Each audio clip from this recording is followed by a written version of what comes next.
മദ്രസയിൽ പഠിച്ച വിദ്യാർത്ഥികൾ നമ്മുടെ ഹിന്ദു ക്ഷേത്രങ്ങൾക്ക് കാവലിരുന്നതും കാണണം. തീർച്ചയായും ഇസ്ലാമിസ്റ്റ് തീവ്രവാദമുണ്ട്, ഇല്ലെന്ന് ആരും പറയുന്നില്ല. പക്ഷെ അതിനെ ഇസ്ലാമിക് അവിടുത്തെ ഇസ്ലാമിസ്റ്റ് തീവ്രവാദികളിൽ നിന്ന്. അതെ സാർ, ഓരോ കാരണങ്ങൾ പറഞ്ഞ് ഞാൻ ഇന്നലെ അവനെ സ്വന്തം നാട്ടിലേക്ക് കൊണ്ടുപോവായിരുന്നു. ട്രെയിൻ ലേറ്റ് ആയതുകൊണ്ട് ഭക്ഷണം മേടിക്കാൻ ഞാനൊന്ന് പോയപ്പോഴാണ്.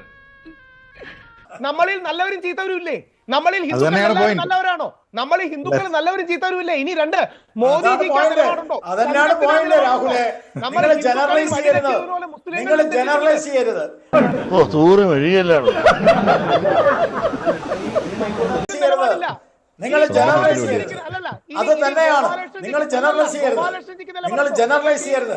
ഗോപാലകൃഷ്ണൻജി, അങ്ങക്ക് നിലപാടുണ്ടോ? ഇസ്ലാം ഭീകരവാദം, ആരിഫ് ഹുസൈൻ പറയുന്ന ഇസ്ലാമാണ് ഭീകരവാദം.